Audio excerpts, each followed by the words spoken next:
History remembers kings as rulers, warriors, and visionaries, but some were monsters hidden behind crowns. Among them, one man's cruelty stands unmatched. King Leopold II of Belgium did not wield his sword on the battlefield. He wielded it against an entire nation.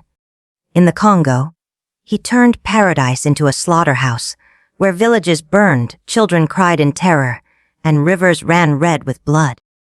This is not just the story of a king, it is the story of a butcher, a tyrant who traded human lives for ivory and rubber, leaving behind one of the darkest legacies mankind has ever known. In the grand palaces of Belgium, King Leopold II walked beneath gilded ceilings, the weight of his crown heavy upon his brow, yet not heavy enough to suppress the burning ambition that raged within him.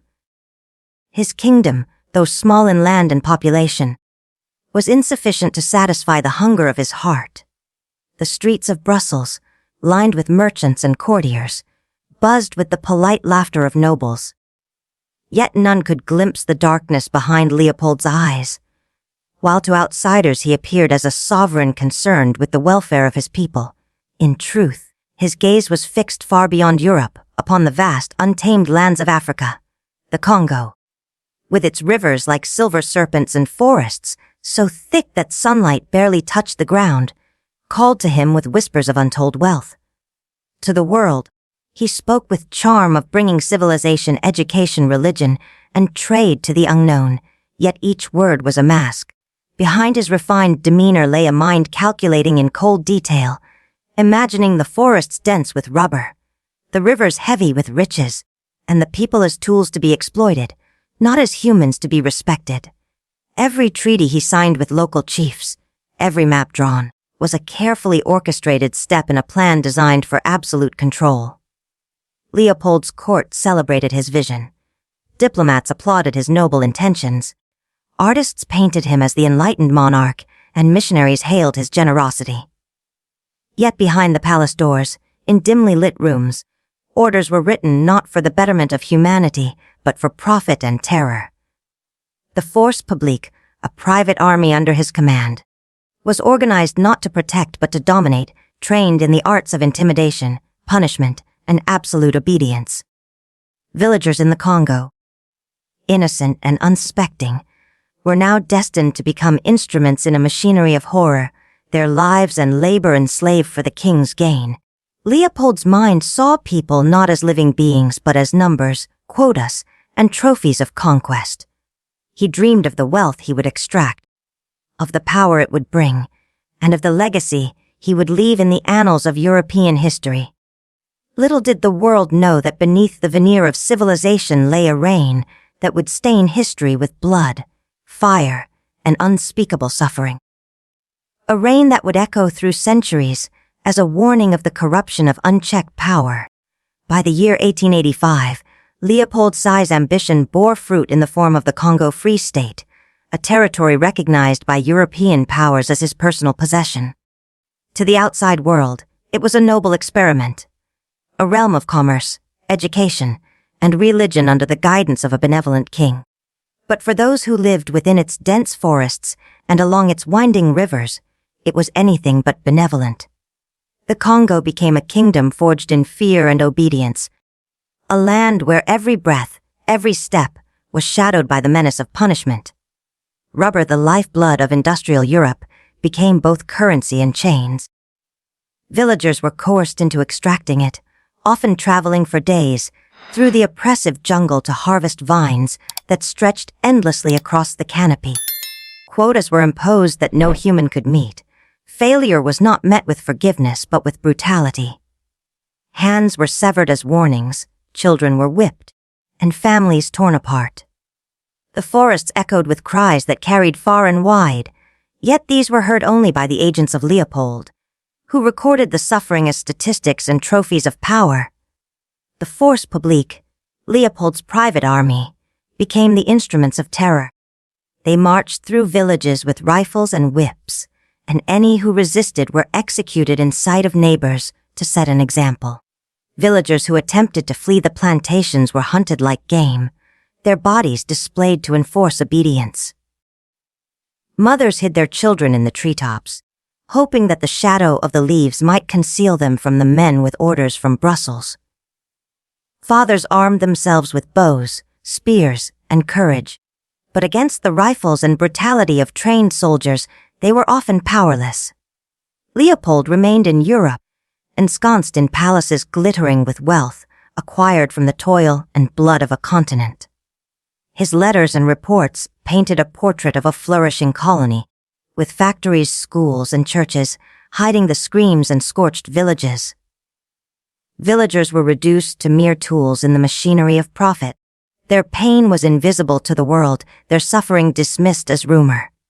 And yet, even in this darkness, the seeds of defiance began to stir. Secret whispers of rebellion spread through villages, small acts of resistance flickering, like sparks against the vast shadow of Leopold's oppression. The Congo Free State, under the king's iron hand, became a land of contradictions. Lush, fertile forests hiding unimaginable horror, rivers reflecting the sun while beneath their waters floated the remnants of lives stolen, and a populace forced into labor that fed the greed of a distant monarch. Leopold's kingdom of terror was meticulous, methodical, and merciless, a testament to the devastation a single ruler could inflict when ambition was left unchecked. And thus the Congo, once a land of life and freedom, became a domain ruled by fear, where every heartbeat was measured against the cruel will of a king whose crown shone brighter than the lives he crushed beneath it. Leopold II's power over the Congo was not wielded merely through orders from afar. It was enforced through a carefully constructed system of terror, designed to crush the human spirit while maximizing the extraction of wealth.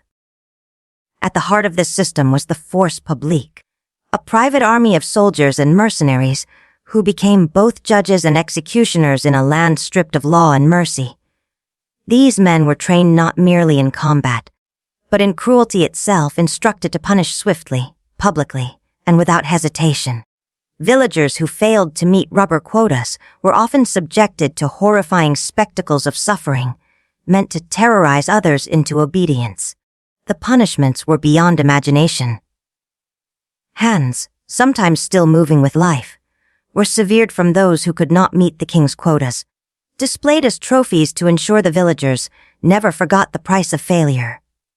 Entire families were executed before their neighbors, their homes razed, their crops burned, their lives extinguished like candles in a storm. Children were forced to march long distances with no food, beaten if they stumbled, and left to starve if they could not keep pace. No corner of the Congo was safe, for the king's agents penetrated forests, rivers, and villages with relentless determination. Even local chiefs, initially coerced into cooperation, lived in terror. They were compelled to enforce Leopold's will upon their own people, torn between loyalty to their families and the iron hand of the king. Rebellion, even in whispers, was met with swift and brutal punishment. Villages that resisted were wiped from the map, their ruins a grim warning to neighboring settlements. Leopold, ensconced in the opulent comfort of Brussels, remained untouched by these horrors, his mind calculating the profit each atrocity brought, his heart shielded from the cries of the innocent. Yet the cruelty of Leopold's regime also bred quiet defiance. Hidden in the dense jungles and remote hills, villagers began to resist in small ways, hiding children, sabotaging rubber collection, sending messages of warning to neighboring communities. These acts of rebellion, though perilous, became sparks of hope, a reminder that even under unimaginable oppression, courage could survive. Leopold's Congo was thus a land of absolute terror, a place where human suffering was systematized, organized, and perfected for the king's gain. It was a realm where cruelty was the currency, obedience the only path to survival, and fear the method by which power was maintained. Yet beneath the oppression, the human spirit persisted, whispering defiance against the machinery of horror. The instruments of cruelty, while precise and deadly, could never fully extinguish the flame of resistance, nor erase the dignity that the people of the Congo clung to in secret, even as Leopold's shadow loomed ever larger over their lives. By the dawn of the 20th century, the human toll of Leopold II's reign over the Congo had become horrifyingly clear. The lush forests, once alive with the songs of birds and the laughter of children, were now haunted by whispers of sorrow and terror. Estimates suggest that millions of Congolese, men, women, and children, lost their lives under the king's relentless pursuit of wealth. Execution, starvation, disease, and the brutal conditions of forced labor left entire generations decimated, villages emptied, and communities erased from memory. Missionaries, travelers, and a handful of brave journalists risked their lives to document the atrocities. They carried letters, photographs, and diaries back to Europe, chronicling the suffering that Leopold's propaganda sought to hide. Scenes were described that seemed more the horrors of a nightmare than the reality of the human world. Children whose hands had been severed for failing to meet impossible quotas, mothers forced to watch the slaughter of their families, and men executed publicly to instill terror in others. These records, painstakingly gathered, painted a picture so ghastly that even those far from the Congo struggled to comprehend it. But the statistics alone could not convey the depth of suffering. Survivors bore scars that would last decades, both physical and psychological. Entire villages vanished, leaving only scorched earth, hollow huts, and the silent testimony of bones bleaching under the sun. Those who survived lived in constant fear, their every movement scrutinized by the king's agents, their livelihoods destroyed by quotas they could never hope to meet. The land itself seemed cursed, rivers running like dark veins through forests marked by death, and the air heavy with grief and despair. Despite the overwhelming horror, the Congolese found ways to endure. Communities tried to hide their children in secret shelters, and elders passed down stories of resistance in hushed tones. Some fled into forests or across rivers, carrying with them the knowledge of what had been lost, and the hope that someday the world would learn the truth. Yet for every act of survival, countless lives were extinguished, countless dreams destroyed, all in the name of a king's insatiable greed. Leopold II's reign over the Congo remains one of history's darkest chapters, a stark testament to the human cost of ambition unchecked by conscience. The forests and rivers, once vibrant with life, bore witness to the unimaginable suffering inflicted by a single ruler whose thirst for wealth overshadowed the value of human life. It was a reign where horror became routine, cruelty was law, and survival was measured not by freedom or hope, but by the grim ability to endure the king's relentless oppression. Even amidst the crushing weight of Leopold II's reign of terror, the human spirit of the Congolese refused to be completely extinguished. While the forests were filled with the echoes of screams, and villages bore the scars of fire and blood, small embers of resistance began to flicker in secret. These acts of defiance were often hidden, quiet, and fragile, yet they carried a courage that no whip, rifle, or severed hand could fully destroy. In remote villages and deep within the dense jungles, families hid their children in treetops, caves, and secret burrows. Mothers whispered instructions of survival, while fathers armed themselves with spears and bows, ready to defend their kin, however impossible the odds. Groups of villagers learned to move silently, sabotaging the collection of rubber, cutting vines before the king's agents arrived, and ensuring that the quotas imposed from Europe could never be fully met without resistance. Each act, though small, was a victory of human will against an empire of fear. Stories of bravery spread quietly from village to village. Whispered tales told of families escaping across rivers at night, evading the patrols of the force publique, and finding refuge in distant forests. They carried with them knowledge of Leopold's atrocities, passing it on to others so that the horrors of the king's reign would not be forgotten. The mere act of surviving, hiding, and transmitting stories became a form of rebellion, a testament to the unbroken spirit of those subjected to unimaginable cruelty. The force publique, despite its discipline and fearsome reputation, often found itself frustrated by these hidden resistances. Villagers who were thought to be submissive would vanish, leaving soldiers to return empty, handed or worse, with signs that defiance had occurred. Every escape, every sabotage, chipped away at the illusion of total control that Leopold sought to project to Europe. Resistance was dangerous, and many who dared to defy the king paid the ultimate price. Villages discovered to harbor rebels were annihilated, families executed, and survivors sent as warnings to neighboring settlements. Yet even in the face of these reprisals, the Congolese continued to resist quietly, strategically, and with enduring courage. Their fight was not against an army alone, but against the ideology of fear itself. A fear instilled by a distant monarch whose opulent palaces gleamed in Europe, while the land he ruled suffered in silence. In the shadows of oppression, the people of the Congo showed the resilience of the human spirit. Small acts of courage became legends, whispered from forest to forest, emboldening others to endure and survive. Leopold's reign, though vast in its cruelty, could not completely extinguish hope, nor erase the knowledge that courage and resistance, even in the darkest hours, remained possible. In this fragile rebellion, the seeds of eventual liberation were sown, hidden beneath the canopy of fear and bloodshed, waiting for a day when the story of oppression would be met with justice and remembrance. By the early 1900s, the shadows of Leopold II's crimes could no longer remain hidden from the world. Reports from missionaries, explorers, and travelers, once dismissed as exaggeration, began to expose the horrifying truth. The Congo was not a kingdom of civilization and progress, as Leopold claimed, but a realm of death, suffering, and terror.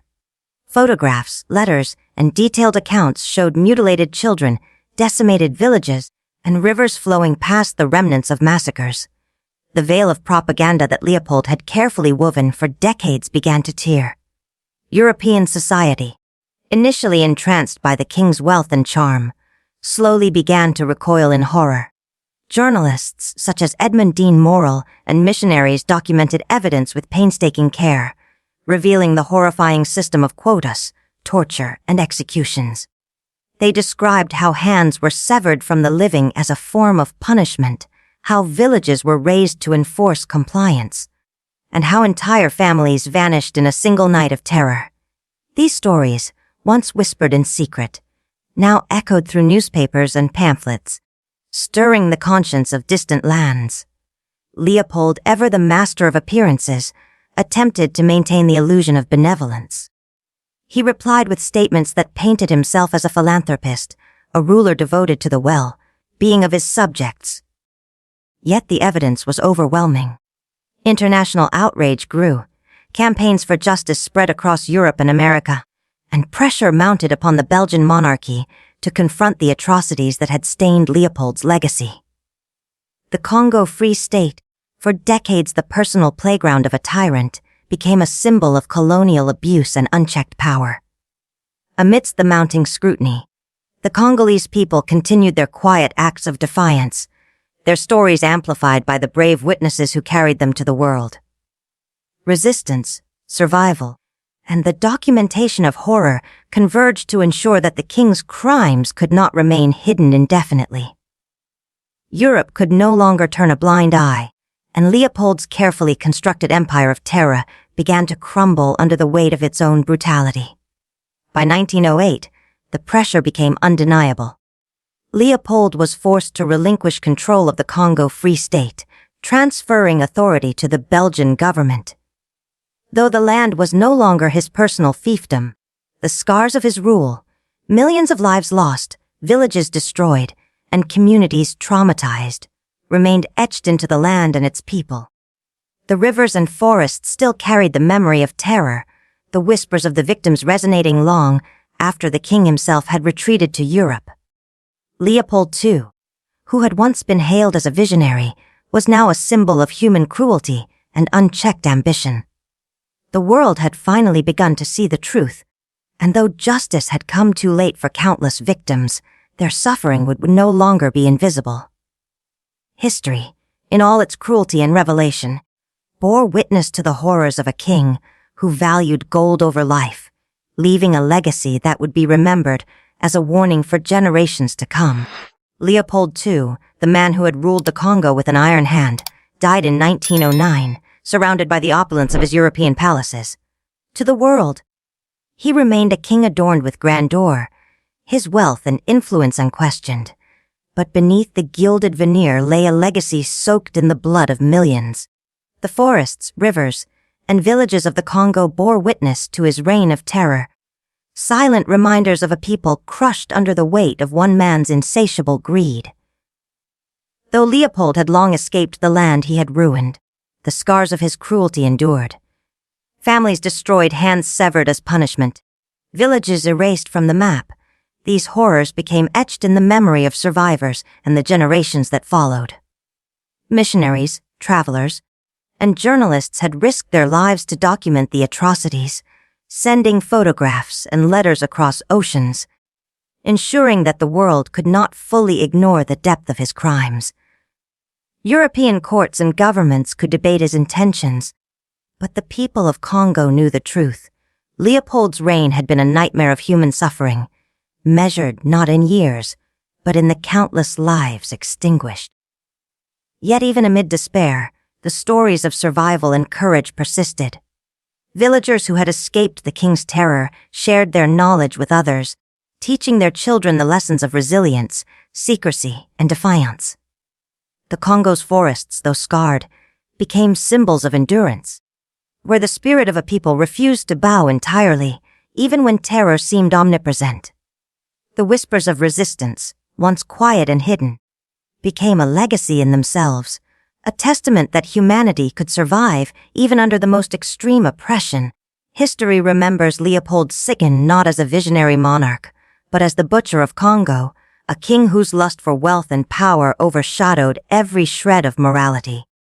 His palaces still glittered, yet the rivers ran red in memory, and the land groaned under the weight of what had been done. Scholars, historians, and writers would recount his atrocities for generations, using his reign as a stark warning of the corruption that power can bring when left unchecked. In the end, Leopold's story is a chilling reminder: crowns and titles may shine, but they cannot hide cruelty. Wealth may glitter, but it cannot erase blood. The true measure of a ruler lies not in the grandeur of their halls or the riches they amass, but in the lives they touch and the suffering they leave behind. The Congo, a land once vibrant and free, became a testament to human horror, yet also to endurance, courage, and the unbreakable spirit of those who survived the butcher's reign. And so, the reign of Leopold II ended in Europe, but its echoes continued in every scarred village, every survivor's tale, and in the memory of a continent that endured a king's unspeakable cruelty. History would never forget, and the story of horror and survival would remain, a somber lesson engraved for eternity. Leopold II died in his palace surrounded by gold, but his empire was soaked in blood. He never faced trial, never heard the cries of the millions who suffered under his greed. Yet history has judged him, not as a king, but as a butcher. His statues may crumble, his legacy may be rewritten, but the truth remains carved in the scars of Congo. It is a reminder to the world: when power is left unchecked, crowns can hide monsters, and kings can become executioners. Remember his name not for glory, but for horror, so that history never dares to repeat itself.